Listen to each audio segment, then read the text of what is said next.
दोस्तों हाल ही में मैंने अनामेधिया अशोक कुमार नाम की एक मर्डर मिस्ट्री मूवी देखी है जो कि 2025 में रिलीज हुई है। इस फिल्म को डायरेक्ट किया है सागर कुमार जी ने और IMDb पर मिला है इस फिल्म को 9.5 आउट ऑफ 10। मूवी की कहानी में शहर में सबसे बड़े वकील की बहुत ही बेरहमी से हत्या की जाती है और प्रवीण नाम का एक प्रिंट मीडिया रिपोर्टर इस केस में फंस जाता है।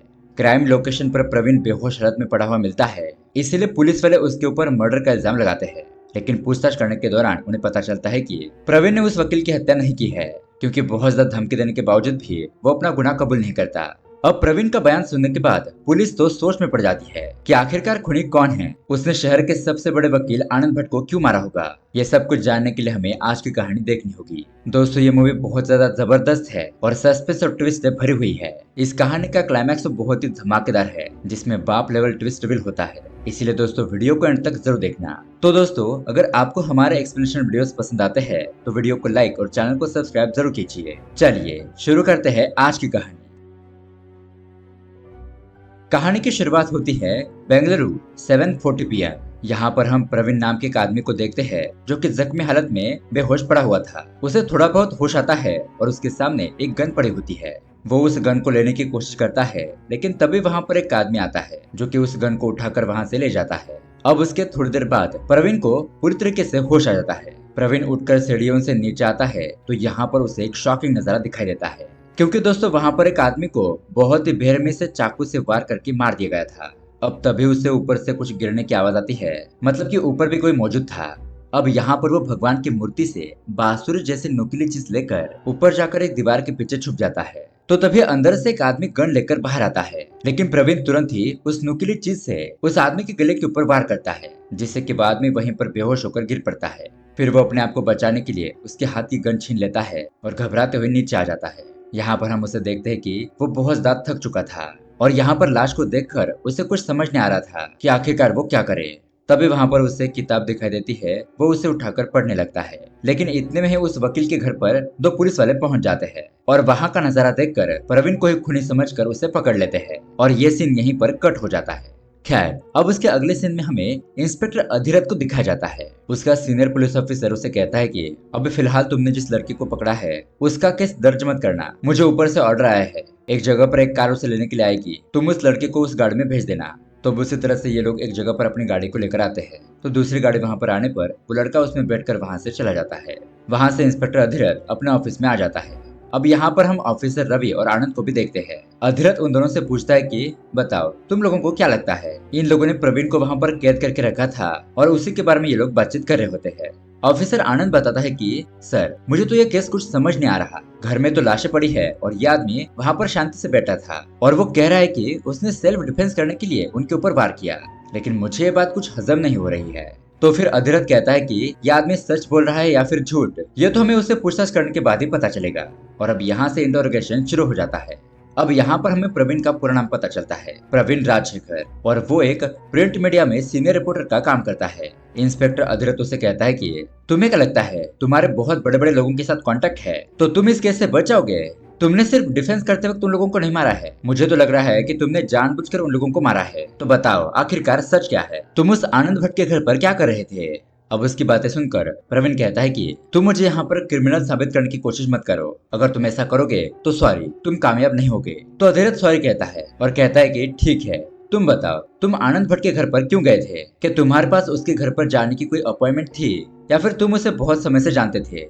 प्रवीण बताता है कि आनंद भट्ट एक समय का बहुत बड़ा क्रिमिनल लॉयर हुआ करता था। मेरे ऑफिस वालों ने मुझे बताया कि शहर के सबसे बड़े वकील आनंद भट्ट का इंटरव्यू तुम्हें लेने के लिए जाना है, इसलिए मैं अपने ऑफिस के कहने पर आनंद भट्ट से मिलने के लिए गया था, उनका इंटरव्यू लेने के लिए। अधिरथ कहता है कि ओके ठीक है, अब आगे बता। प्रवीण बताता है कि मैं ठीक 12 बजे उनके घर पर गया था। उसके बाद प्रवीण ने कैमरा वगैरह सेट किया और आनंद भट्ट के साथ इंटरव्यू लेना शुरू किया। अब यहाँ पर प्रवीण सबसे पहले सवाल पूछता है कि आपके समय में 100 केस होते थे तो उसमें से तो 90 केस आप ही सॉल्व कर देते थे, ये तो एक तरह का वर्ल्ड रिकॉर्ड है, बताइए सर आपकी सफलता का राज क्या है।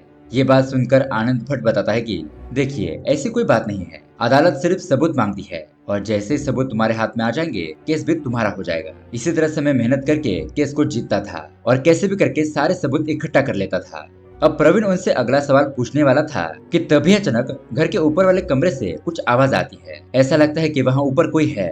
दरअसल दोस्तों आनंद भट्ट अकेला ही इस घर में रहता था, इसलिए प्रवीण को ये बात थोड़ी सी अजीब लगती है।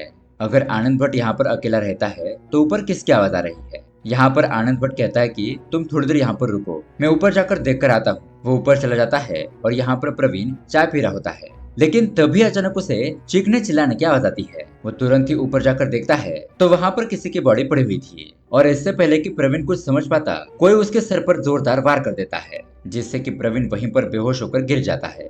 उसके बाद प्रवीण बताता है कि जब थोड़ी देर बाद मेरी आंखें खुली तो कोई एक आदमी मेरे सामने पड़े हुए गन उठाकर ले गया। और दोस्तों यही सीन हमने मूवी के स्टार्टिंग में देखा था। अब थोड़ी देर के बाद प्रवीण को होश आता है और वो नीचे आकर देखता है तो वकील आनंद भट्ट को किसी ने बहुत ही बेरहमी से मार डाला था। तभी प्रवीण को फिर से ऊपर से कुछ आवाज आती है, जैसे कि वहां पर कोई छुपकर बैठा हो। अब वो आदमी प्रवीण के ऊपर हमला करने ही वाला था, इसलिए प्रवीण कहता है कि मैंने अपने सेल्फ डिफेंस के लिए उसके ऊपर हमला कर दिया। अब यहाँ पर इंस्पेक्टर अधिरथ प्रवीण से कहता है कि ठीक है, तुम अपने ऑफिस का नाम बताओ, तुम्हारे कलीग का नाम बताओ और तुम्हारे घर का भी एड्रेस बताओ। ये सारी इन्फॉर्मेशन इस कागज पर लिख दो। अब उसी तरह से ये सब कुछ लिखने के बाद वो अपने कांस्टेबल सलीम से कहता है कि तुम जाकर ये सारे इन्फॉर्मेशन वेरीफाई करो और मुझे बताओ कि ये सच है या नहीं। उसके बाद इंस्पेक्टर अधिरथ प्रवीण से कहता है कि ठीक है, मैंने तुम्हारी बात मान ली। मतलब कि उस घर में 3 लोग थे, तुम, वकील और वो तीसरा आदमी जिसे तुम किलर कह रहे हो। लेकिन मैं कैसे मान लूं कि वही आदमी किलर है, उसने आनंद भट्ट को मारा है और तुम उन दोनों के गवाह हो। ऐसा भी तो हो सकता है ना कि तुमने ही उन दोनों को मारा हो।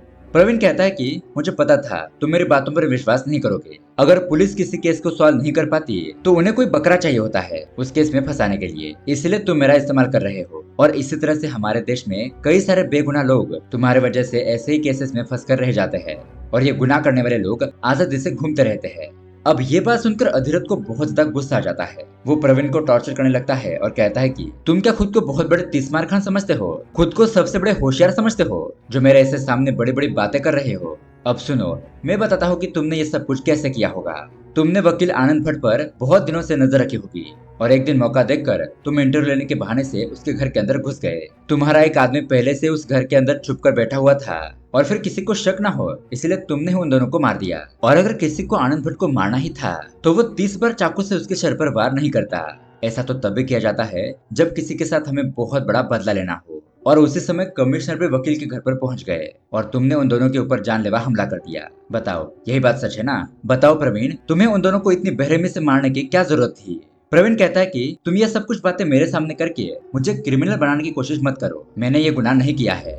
अधिरथ कहता है कि शायद तुमने बहुत ज्यादा पैसे पाने के लिए किसी पार्टी के कहने पर उन दोनों को मारा हो। हमें बताओ इसके पीछे असली कारण क्या है? प्रवीण कहता है कि ऐसी कोई भी बात नहीं है। अगर तुम्हें सच ही जानना है तो तुम्हें कमिश्नर की भी गवाही लेनी होगी कि वो उस वक्त वकील के घर पर क्या कर रहे थे। तुम बेवजह मुझे इस केस में फंसाने की कोशिश मत करो, इससे तुम्हें कुछ भी हासिल नहीं होने वाला। अब अधिरथ को गुस्सा आने की वजह से वो उसे मारने के लिए जाता है, लेकिन तभी यहाँ पर उसे उसकी पत्नी का कॉल आता है। उसकी पत्नी पूछती है कि तुम कब तक आओगे, मैं तुम्हारा इंतजार कर रही हूँ। अधिरथ कहता है कि मैंने तुम्हें कितनी बार कहा है तुम खाना खाकर सो जाया करो, ऐसी हालत में भूखा रहना ठीक नहीं है। मतलब कि दोस्तों उसकी पत्नी प्रेग्नेंट होती है और उसकी पत्नी का नाम होता है लता। अधिरथ कहता है कि मुझे घर पर आने में देर हो जाएगी, तुम लोग खाना खाकर सो जाना। अब यहाँ पर उन दोनों की बातचीत रिपोर्टर प्रवीण सुन लेता है। अब उसके बाद यहाँ अधिरथ को क्राइम लोकेशन से थॉमस का कॉल आता है। यहाँ क्राइम लोकेशन पर फॉरेंसिक डिपार्टमेंट वाले जांच पड़ताल कर रहे होते हैं। तभी थॉमस बताता है कि यहाँ पर हमें 2 सिगरेट के सैंपल मिले हैं, दोनों के ऊपर अलग अलग फिंगरप्रिंट्स है और वकील ने जो सिगरेट पी है वो ब्रांडेड है और दूसरी सिगरेट किसी लोकल मार्केट से ली हुई लग रही है। अब यहाँ पर थॉमस उसे एक वीडियो भी भेजता है जिसके अंदर आनंद भट्ट बहुत ज्यादा घबरा रहा होता है। वो बताता है कि ये वीडियो हमें कमिश्नर के मोबाइल के अंदर भेजी गई थी। अब उसके बाद यहाँ पर ऑफिसर अधिरथ और रवि इस केस के बारे में बातचीत करते हैं। तो यहाँ पर हमें ये भी बात पता चलती है कि कुछ दिन पहले विधायक के बेटे का भी मर्डर इसी तरह से हुआ था। तो ये लोग उस घटना को याद करके सोचने लगते हैं कि ये दोनों ही मर्डर सेम लग रहे हैं, तो शायद इन दोनों को ही एक ही किलर ने मारा हो सकता है। हमें जांच पड़ताल करके उसे ढूंढना होगा। अब यहाँ पर ऑफिसर रवि कहता है कि सर, अगर आपको इतना ही यकीन है कि प्रवीण असली किलर है तो हम उसके ऊपर 3rd डिग्री अप्लाई करके उससे सच उगलवा लेते हैं। अधिरथ कहता है कि नहीं, हम ऐसा नहीं कर सकते क्योंकि वो एक रिपोर्टर है। अगर आगे जाकर वो खूनी नहीं है ये बात साबित हुई तो वो प्रेस के जरिए, अखबार के जरिए हमारे पुलिस स्टेशन की बदनामी कर देगा, इसलिए हम ऐसा नहीं कर सकते। यहाँ इस तरफ कांस्टेबल सलीम प्रवीण ने बताए हुए एड्रेस पर जाता है, जहाँ पर उसने अपने घर का पता बताया था। लेकिन यहाँ उसके घर पर ताला लगा हुआ था और उसके पड़ोसियों से पूछने पर वो बताते हैं कि हाँ, ये आदमी प्रेस में काम करता है, लेकिन कभी हमने उसे अपने दोस्तों के साथ नहीं देखा। वो हमेशा अकेला ही रहता है और अपना कैमरा और सामान लेकर रिपोर्टिंग करने का काम करते रहता है। यहाँ इस तरफ सीनियर ऑफिसर आधी रात को कॉल करके जल्दी से प्रवीण का सच उगलवाने के लिए कहता है। उसके बाद आधी रात प्रवीण के पास आता है और उसे शांति से सवाल पूछता है। पहले वो उसे पूछता है कि क्या तुम्हारी कोई फैमिली है। प्रवीण बताता है कि मेरी एक छोटी सी और प्यारी फैमिली थी। 2 साल पहले मैं अपनी फैमिली के साथ बाहर घूमने के लिए जा रहा था। हम लोग रिक्शा से जा रहे थे, लेकिन तभी अचानक सामने से एक कार आ गई और उस कार ने हमारे रिक्शा को ठोक दिया। उस एक्सीडेंट में मेरी पत्नी और मेरे बेटे की मौत हो गई। उस घटना से मैं उभर नहीं पाया, इसलिए 1 साल तक मनोवैज्ञानिक अस्पताल में मेरा इलाज चल रहा था। उसके बाद ठीक होने पर मैंने रिपोर्टिंग का काम शुरू किया। अब उसके थोड़ी देर बाद अधिरथ को थॉमस का कॉल आता है और वो उसे बताता है कि सर, वकील के घर का सीसीटीवी फुटेज डाटा कहीं गायब है। अब ये बात सुनकर अधिरथ तो हैरान हो जाता है और वो तुरंत ही क्राइम लोकेशन पर पहुंच जाता है। वहां जाते वक्त रास्ते में वो अपनी पत्नी को याद करता है और यहाँ पर हमें पता चलता है कि वो अपनी पत्नी से बहुत ज्यादा प्यार करता है। इंस्पेक्टर अधिरथ ने अपनी पत्नी की देखभाल के लिए बिंदु नाम की एक लड़की को भी भेज दिया था। अब यहाँ क्राइम लोकेशन पर पहुंचने के बाद थॉमस उसे बताता है कि सर, उन दोनों का यहाँ पर इंटरव्यू चल रहा था। उसके बाद घर के मेन दरवाजे से कोई अंदर आया हो ऐसा तो हमें नहीं लगता, क्योंकि मेन दरवाजे पर कोई तीसरे के फिंगरप्रिंट्स नहीं मिले हैं। जो भी तीसरा आदमी यहाँ पर था वो पहले से घर के अंदर मौजूद था या फिर घर के पिछले रास्ते से यहाँ पर आया हो। और हैरानी की तो बात यह है कि वकील प्रवीण और कमिश्नर के अलावा हमें यहाँ पर किसी और के भी फिंगरप्रिंट्स मिले हैं। और ये देखिए, पैसे और गहनों की थैली। ऐसा लग रहा है कि यहाँ पर कोई चोर आया होगा जो चोरी करके यहाँ से भाग रहा था, लेकिन यहाँ पर कुछ घटना हुई जिसे देखकर वो तुरंत यहाँ से भाग गया और शायद वो चोर यहाँ पर छत से आया हो सकता है। अब उसके बाद थॉमस इंस्पेक्टर को कुछ फाइल्स दिखाता है और ये फाइल के केसेस वकील के पास बहुत सालों से पड़े हुए थे। लेकिन दोस्तों, इसमें से 16 नंबर की फाइल मिसिंग थी और ये सोचने वाली बात थी। अब यहाँ इंस्पेक्टर को कांस्टेबल सलीम का कॉल आता है, इसलिए अधिरथ तुरंत ही उस हॉस्पिटल में पहुंच जाता है जहां पर कमिश्नर का ट्रीटमेंट चल रहा था। डॉक्टर बताते हैं कि उनकी कंडीशन बहुत ज्यादा क्रिटिकल है, हम कुछ कह नहीं सकते, अब सब कुछ भगवान के भरोसे है, उनकी जान भी जा सकती है। उसके बाद इंस्पेक्टर कमिश्नर से मिलने के लिए अंदर जाता है। वहाँ पर वो उससे पूछता है कि सर, आप उस वकील के घर पर क्यों गए थे। लेकिन कमिश्नर तो कुछ भी जवाब नहीं दे पाता, क्योंकि उसके गर्दन पर बहुत ही बुरी तरीके से हमला किया गया था, जिससे वो कुछ भी बोल नहीं पाता। अब उसके बाद अधिरथ वहां से अपने ऑफिस आ जाता है। इतने में दोस्तों यहाँ पर ऑफिसर रवि ने उस इलाके के चोर को पकड़ लिया था। वो उस चोर को पकड़कर यहाँ पर बहुत ही बुरी तरीके से मारने पीटने लगता है और उसने कहाँ कहाँ पर चोरी की थी ये सब कुछ बताने के लिए कहता है। और हाल फिलहाल में तुमने जहाँ पर चोरी की थी, क्या वहाँ पर कोई मर्डर हुआ था। तो दोस्तों, अब उस चोर ने बहुत ज्यादा मार खा लिया था, इसलिए वो घबराते हुए सब कुछ सच बताने लगता है।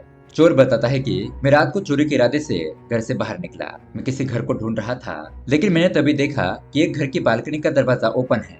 मैं छत से ऊपर चढ़ गया और उस घर के अंदर जाकर मैंने चुपके से कुछ चीजें चुराना शुरू किया। मैं कुछ पैसे और गहने लेकर वहां से भागने वाला था कि तभी मुझे किसी के चिल्लाने की आवाज आई। तो मैंने वहां पर जाकर देखा तो एक आदमी की बहुत ही बेरहमी से हत्या हो गई थी और दूसरे कमरे में कोई आदमी बेहोश पड़ा था। इसलिए मैं वो चोरी का सामान वहीं पर छोड़कर घबराकर वहां से भाग गया।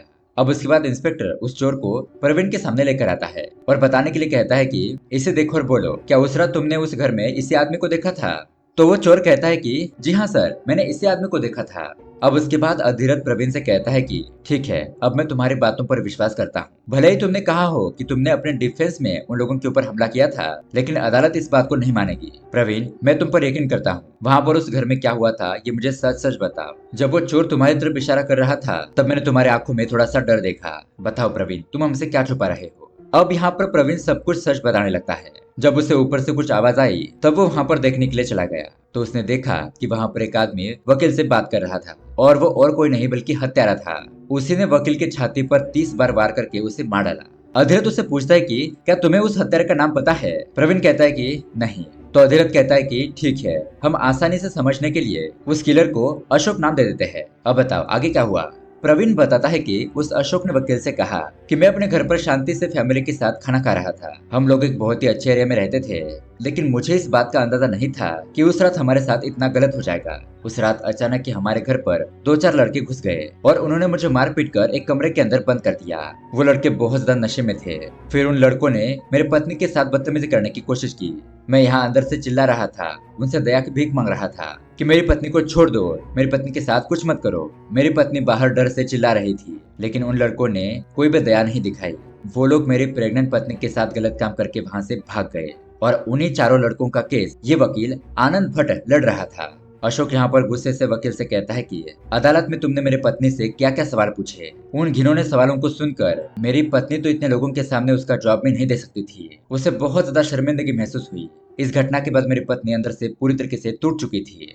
उस दिन उसने खुद को अकेले कमरे में बंद कर दिया और उसने बहुत ज्यादा परेशान होकर मेरी प्रेग्नेंट पत्नी ने आत्महत्या कर ली। उस एक घटना से मेरी पूरी जिंदगी बर्बाद हो गई, इसीलिए मैं बदला लेने के लिए यहाँ पर आया हूँ। ऐसा कहकर अशोक ने 30 बार वकील की छाती पर स्टैब करके उसे बड़े ही बेरहमी से मार डाला और ये सब कुछ प्रवीण ने वहाँ पर छुपकर देख लिया था। अब यहाँ पर प्रवीण इंस्पेक्टर अधिरथ से कहता है कि अब तुम ही बताओ, अगर तुम्हारी प्रेग्नेंट पत्नी के साथ अगर ऐसी कोई हरकत करे तो तुम उसके साथ क्या करोगे। इसीलिए अशोक ने भी वही किया जो सही था। जिन लोगों के ऊपर अन्याय होता है वो लोग पुलिस में कंप्लेंट करते हैं, लेकिन यहाँ पर इतने सारे लोगों की कंप्लेंट होती है कि उनके केसेस ऐसे ही पड़े रहते हैं, उनके गुनहगारों को सजा नहीं मिलती है और सीधे साधे लोग बस कोर्ट के चक्कर काटते रहते हैं। इसलिए अगर अशोक ने खुद ही उस वकील को मार दिया तो उसने क्या गलत कर दिया, उसने तो अपना बदला ले लिया। अब यहाँ पर प्रवीण की ये सारी बातें सुनने के बाद इंस्पेक्टर अधिरथ भी थोड़ा सा इमोशनल हो जाता है। प्रवीण उससे कहता है कि सर प्लीज अशोक को छोड़ दीजिए, अगर आप ये केस सॉल्व करेंगे तो आपको प्रमोशन मिल जाएगा, लेकिन जरा उस अशोक के बारे में सोचिए, उसका तो पूरा का पूरा परिवार ही खत्म हो गया। अगर आप उसकी मदद करोगे तो एक अच्छा काम करोगे। अब इतने में वहाँ पर एक स्केच आर्टिस्ट आ जाता है और इंस्पेक्टर उसे अशोक का स्केच बनवाने के लिए कहता है। अब यहाँ पर प्रवीण जैसे जैसे अशोक का हुलिया बताता है वो स्केच आर्टिस्ट ड्रॉ करने लगता है। तो स्केच कंप्लीट होने के बाद अधिरथ उस स्केच को सारे पुलिस स्टेशन में सर्कुलेट करने के लिए कहता है और उस आरोपी को तुरंत ही ढूंढने के आदेश दे देता है। उसके बाद अधिरथ ऑफिसर रवि से कहता है कि रवि तुम एक घोषणा पत्र तैयार करो, उसमें ये लिखो कि उस रिपोर्टर ने हमें जो भी इन्फॉर्मेशन बताई है वो इस इन्फॉर्मेशन को किसी भी मीडिया में या फिर प्राइवेट चैनल को नहीं बताएगा, वो इस इन्फॉर्मेशन को कहीं पर भी लीक नहीं करेगा। अगर उसने ऐसा किया या फिर उसने बताई हुई कोई भी इन्फॉर्मेशन झूठ निकली तो हम उसे 6 साल के लिए अंदर कर सकते हैं। ये सब कुछ लिखकर एक स्टैम्प पेपर बनवाओ और उस पेपर के ऊपर हम उसके सिग्नेचर लेकर हम उसे छोड़ देंगे और अगर उसके खिलाफ कोई भी सबूत सामने आता है तो हम फिर से उसे गिरफ्तार कर लेंगे। अब उसके थोड़ी देर बाद में ठीक उसी तरह का घोषणा पत्र तैयार करके लाया जाता है और प्रवीण उसके ऊपर सिग्नेचर करता है और उसके बाद उसे छोड़ दिया जाता है। प्रवीण वहां से जाते वक्त लड़खड़ाकर गिर जाता है और वहां पर जो कैमरा गिरा हुआ था उसे उठाकर टेबल के ऊपर रखता है। उसके बाद वो वहां से चला जाता है। खैर अब उसके अगले दिन हम देखते हैं सीनियर ऑफिसर अधिरथ को कॉल करके न्यूज देखने के लिए कहता है तो वो तुरंत ही न्यूज देखता है कि ब्रेकिंग न्यूज, शहर के फेमस वकील आनंद भट्ट और कमिश्नर की हत्या हो चुकी है, जिससे कि पुलिस स्टेशन में हड़कंप मचा हुआ है। अब ये खबर सुनने के बाद अधिरथ बहुत ज्यादा गुस्सा हो जाता है और अपने ऑफिसर से कहता है कि उस प्रवीण को तुरंत ही पकड़ कर ले आओ, उसने इन्फॉर्मेशन लीक कर दी है। लेकिन दोस्तों तभी यहाँ पर पुलिस स्टेशन में प्रवीण आ जाता है और हम देखते हैं कि ये तो आदमी कोई दूसरा ही है। वो अपना आईडी कार्ड इंस्पेक्टर को दिखाकर कहता है कि मेरा नाम है प्रवीण और मैं मीडिया रिपोर्टर का काम करता हूँ। अब उसकी ये बात सुनकर ये सभी पुलिस वाले हैरान हो जाते हैं कि अगर तुम प्रवीण हो तो कल रात हमने जिसे पकड़ा था वो कौन था। और दोस्तों यहाँ पर आता है बहुत बड़ा ट्विस्ट। यहाँ पर इंस्पेक्टर उसे सब कुछ फिर से बताने के लिए कहता है। प्रवीण बताता है कि मैं वकील का इंटरव्यू लेने के लिए उसके घर पर गया था, लेकिन थोड़ी देर बाद में मैंने खुद को बेहोश हालत में पाया। मेरा सर बहुत ज्यादा भारी हो गया था तो मैं वहाँ से हॉस्पिटल चला गया और पूरा दिन और रात मैंने वहीं पर ट्रीटमेंट लिया। आज सुबह जब मैंने न्यूज देखी कि शहर से सबसे बड़े वकील और कमिश्नर की मौत हो चुकी है, इसलिए मैं तुरंत ही पुलिस स्टेशन आ गया। अब इंस्पेक्टर उसे उसका एड्रेस और उसकी कुछ इन्फॉर्मेशन लिखा हुआ कागज दिखाता है। प्रवीण उसे पढ़ने के बाद कहता है कि हाँ ये तो मेरा ही एड्रेस है और ये सारी इन्फॉर्मेशन मेरी ही है, मैं ही प्रेस रिपोर्टिंग में काम करता हूँ। और अब यहाँ पर इंस्पेक्टर अधिरथ को समझ में आ जाता है कि कल रात हमने जिस आदमी को पकड़ा था ये सब कुछ उसी का किया धरा है, मतलब कि हमने जिसे पकड़ा था उसने उस वकील को बहुत ही बेरहमी से मार डाला, वही असली किलर है। और शायद उसने मेरी बात सुन ली थी कि मेरी पत्नी प्रेग्नेंट है, इसलिए उसने इस बात का फायदा उठाकर मुझे झूठी कहानी बताई। मैंने उस कहानी पर विश्वास किया और उस किलर को छोड़ दिया। अब यहाँ दूसरी तरफ हम उस आदमी को देखते हैं जिसने ये पूरा का पूरा मास्टर प्लान बनाया था। यहाँ पर हमें पता चलता है कि उसने उस वकील और कमिश्नर को क्यों मारा। दरअसल दोस्तों 2 साल पहले वो अपनी पत्नी और बेटे के साथ कहीं घूमने के लिए जा रहा था। तभी रात में उसी वकील आनंद भट्ट ने कार से उनकी रिक्शा को ठोक दिया था और वो उनकी मदद किए बिना ही उन्हें उसी हालत में छोड़कर आनंद भट्ट वहां से भाग गया।